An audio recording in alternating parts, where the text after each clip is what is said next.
Praise the lord. Good morning. మన ప్రభువును రక్షకుడైన యేసుక్రీస్తు పరిశుద్ధ నామంలో యేసుతో అనుదినము అని ఈ పరిచర్య ద్వారా ప్రతిదినము దేవుని యొక్క శ్రేష్టమైన వాక్యాన్ని వింటున్న మీ అందరికీ నా హృదయపూర్వక శుభములు. నా ప్రియ సహోదరి సహోదరుడా, చిన్న ప్రార్థన చేసుకుందాం వాక్యంలోకి వెళ్లే ముందుగా. మహాగణుడ పరిశుద్ధుడైన మా తండ్రి, కృపకల దేవ, మహోన్నతుడ, సర్వాధికారి, సర్వ సృష్టికి కారణభూతుడైన మా ప్రియ పరలోక నిన్ను కలిగి ఉండటం మేము ఎంతో ధన్యులం ప్రభా.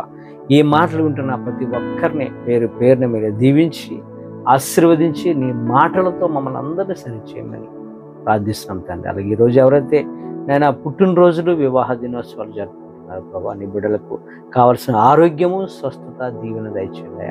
ఈ మాటలు వింటున్న ప్రతి ఒక్కరిని పేరు పేరుని మీరే దీవించండి. ఎవరైతే రోగులై ఉన్నారో ఇప్పుడే నడినెత్తి మొదలుకున్న అరికాల వరకు నీ రక్తాన్ని ప్రోక్షించి స్వస్థపరచమని యేసు నామములో ప్రార్థిస్తున్నాం మా పరమ తండ్రి. ఈరోజు దేవుడు ఆయన శ్రేష్టమైన మాటను మనం వింటున్నాం.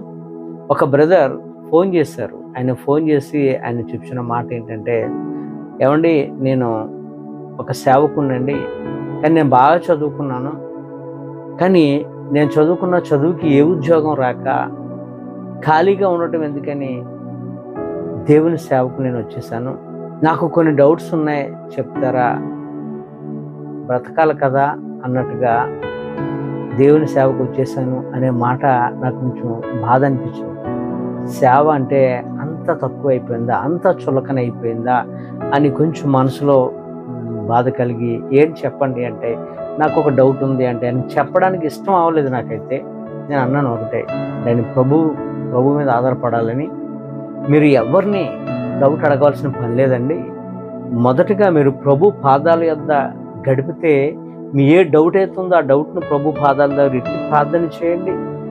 సమస్తమైన డౌట్స్ అన్ని కూడా ఆయనే క్లారిఫై చేస్తారు, ఆయనే క్లియర్ చేస్తారు అని చెప్పడం జరిగింది. దేవుని సేవ అంటే అండి ఆసమాసి కాదు అనుకోవద్దు, ఆసమాసి అనుకోవద్దు. దేవుని పిలుపులో ముందుగా మనము దేవుని సేవకు వచ్చేసాము అంటే ఆయన మనల్ని ఏర్పరచుకున్నాడా? సేవ పట్ల నీకు దప్పికుందా? సేవలో అనేకమైన కష్ట నష్టాలు ఉంటాయి, అనేకమైన ఇబ్బందులు ఉంటాయి. అంతేగాని దేవుని సేవ లాభార్జన అని వచ్చావా, సమస్యను నువ్వు చూస్తావు ఖచ్చితంగా, అందులో డౌట్ లేదు. ఏదో ఖాళీగా ఉండటం ఎందుకని సేవకు వచ్చేయటం కాదు. పరిపూర్ణమైన దప్పికతో ప్రభు పాదాల యొద్ద ప్రభుతో గడపాలని నువ్వు వస్తే ఖచ్చితంగా నీకు ఏమీ లేకపోయినప్పుడు కూడా ప్రభువే పోషిస్తాడు. ఏదో వచ్చేసానండి, ఏదో బ్రతకాలి కదా అని వచ్చావా, స్కేవా కుమారుల యొక్క పరిస్థితి నీకు సంక్రమిస్తుంది. ఆ పరిస్థితులకి మనం వెళ్ళిపోతాం, దురాత్మలకు మనం లోకువైపోతాం. దురాత్మలు మనల్ని పట్టుకుని పీడిస్తాయి. మనం చేసే ప్రార్థన ఏది ఫలించదో, మనం చేసే పరిచర్య ఏది ఫలవంతంగా ఉండదో. దేవుడు మెచ్చాలండి మనం చేసే సేవ. రాత్రనగా పగలనగా ప్రభు పాదాల యొద్ద గడిపితే ఖచ్చితంగా ఆయన మార్గాలను ఇస్తాడు, ఆలోచనలు ఇస్తాడు. మన దేవుడు ఆలోచనకర్త. అది సేవ కావచ్చు, పరిచారకులు కావచ్చు, ఎవరైనా దేవుని సేవ పట్ల భారము, బాధ్యత కలిగి ఉండాలి. సేవకుడు అంటే ఎలా ఉండాలంటే, దివారాత్రులు సంఘం కొరకు పోరాడేవాడు సేవకుడు. సేవకుడు అంటే వాళ్ళు దివారాత్రులు సంఘం కొరకు పోరాడి ఉండేవాడు. ఏ స్వార్థము లేనివాడుగా ఉండాలి సేవకుడు. అందరిని ప్రేమించేవాడిగా ఉండాలి. మంచి సాక్ష్యం కలిగిన వాడిగా ఉండాలి. కుటుంబాన్ని సంరక్షించుకునేవాడిగా ఉండాలి. అది సేవకుడు కొనవలసినటువంటి క్వాలిఫికేషన్. అంతేగాని ఏ ఉద్యోగం రాలేదండి, ఏదో సేవకు వస్తే బతికేస్తాను అని కానీ వచ్చావా, అన్ని సమస్యలే వస్తాయి. సరదాగా వచ్చానని మాత్రం ఎప్పుడు అనవద్దు. సేవకి ఇష్టపూర్వకంగా రా, ప్రభు నిన్ను పోషిస్తాడు. తిమోతికి రాసిన మొదటి పత్రిక 6:5 పౌలు భక్తుడు అంటున్నాడు, చెడిపోయిన మనసు కలిగి సత్యహీనులై దైవభక్తి లాభసాధనం అనుకుని మనుషులు వ్యర్థ వివాదములు పలుకుచున్నవి వారి జీవితంలో. సేవకు వస్తే లాభం వస్తుంది అనుకుంటే అనేకమైన సమస్యల్లోకి ఉంటావు. దేవుని యొక్క సేవ సంతుష్టి సహితంగా చేయి, ఇష్టపూర్వకంగా చేయి, ఆయన నిన్ను పోషిస్తాడు. ఎటువంటి డౌట్ లేదు అందులో. దేవుని యొక్క సేవకుడు ఎలా ఉండాలో అనేది యెషయా గ్రంథము 42 అధ్యాయము యేసుక్రీస్తు ప్రభు వారిని గూర్చి కొన్ని మాటలు అక్కడ భక్తుడైనటువంటి యెషయా యొక్క పుట్టక మునిపే ఆయన యొక్క మాటలను తెలియపరిచారు. మొదటిగా యెషయా గ్రంథము 42 అధ్యాయం 1వ వచనం నుంచి 10వ వచనం చదవండి. ఇదిగో నేను ఆదుకోను నా సేవకుడు, నేను ఏర్పరచుకున్న వాడు నా ప్రాణమునకు ప్రియుడు. నేను ఏర్పరచుకున్నవాడు నా ప్రాణానికి ప్రియుడిగా ఉండాలి.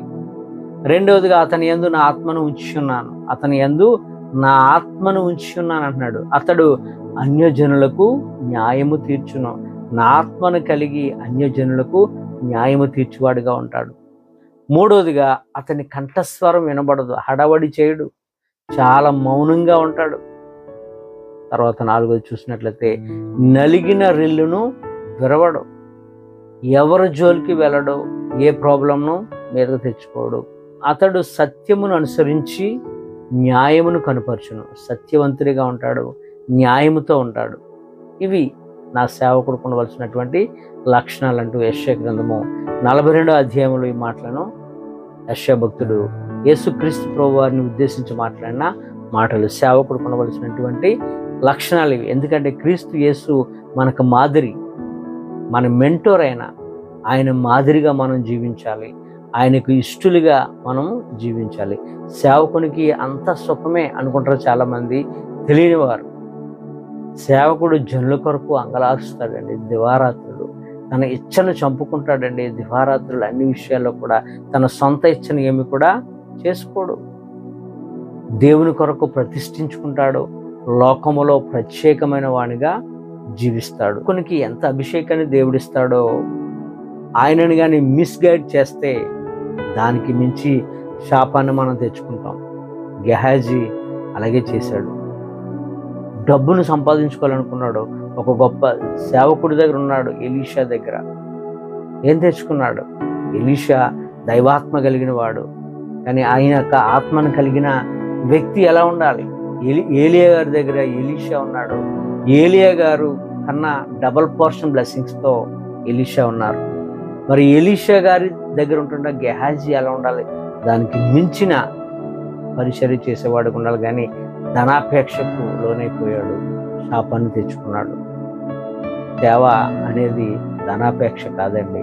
సేవ అనేది దేవుని కొరకు పోరాటం, ప్రజల కొరకు, దేవునికి ప్రజలకు మధ్య ఒక మధ్యవర్తి సేవకుడైనవాడు. అంతేగాని సేవకు వస్తే ఏదో మంచి జరిగిపోద్ది, ఏదో డబ్బులు వచ్చేస్తాయని కానీ వచ్చావా, అన్ని సమస్యలే తెచ్చుకుంటావు, శాపాన్ని గురి చేసుకుంటావు.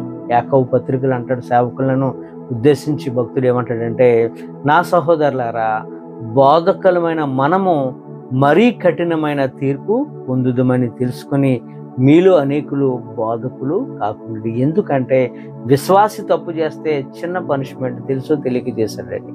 మరి విశ్వాసికు బోధిస్తున్న నువ్వు తప్పు చేస్తే దానికి మించి పనిష్మెంట్ నీకు ఉంటుంది. ఎందుకంటే అతనికి బోధించావు, నువ్వే తప్పు చేస్తే బోధకుడిగా, మరి నీకు ఇంకా ఎంత కఠినమైన శిక్ష ఉంటుందో ఆలోచించు. అందుకనే బోధకులు కాకుండా, ఎందుకంటే బోధిస్తున్నావు అంటే, చెప్తున్నావు అంటే నీవు సరైన మార్గంలో ఉన్నప్పుడే బోధించాలి. సేవను ఇష్టపూర్వకంగా చేయండి, దేవుడే పోషిస్తాడు. సేవకుణ్ణి కాకులతో పోషించలేదా? ఈరోజు నువ్వు ఇష్టపూర్వకంగా సేవ చేయి, దేవుడిని ఎలా పోషిస్తాడో నువ్వే చూస్తావు. కనుక ఇష్టపూర్వకంగా సేవ చేద్దాం, దేవుని కొరకు బ్రతుకుదాం, అవసరమైతే దేవుని కొరకు ప్రాణాలు ఇవ్వడానికి కూడా సిద్ధంగా ఉందాం. ఇది సేవకునికి ఉండవలసిన మరి ముఖ్యమైన లక్షణం. అంతేగాని ఖాళీగా ఉన్నాను, ఏ ఉద్యోగం రాలేదు, సేవకు వచ్చేసానంటే అది దేవుడు అంగీకరించిన సేవ కాదు. దేవుడు నిన్ను పిలుచుకోలేదు. మరి ముఖ్యంగా దేవుడు పిలుపునందుకున్న ప్రతి ఒక్కరు కూడా పరుగులెడతారు, లాభం కొరకు కాదు, దేవుని కొరకు, దేవుని యొక్క రాజ్యము కొరకు. ముందు ఆయన యొక్క నీతిని, ఆయన రాజ్యాన్ని ముందెదుగుదాం.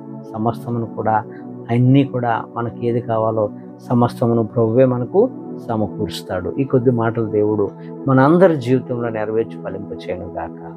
ఆమేన్. God bless you.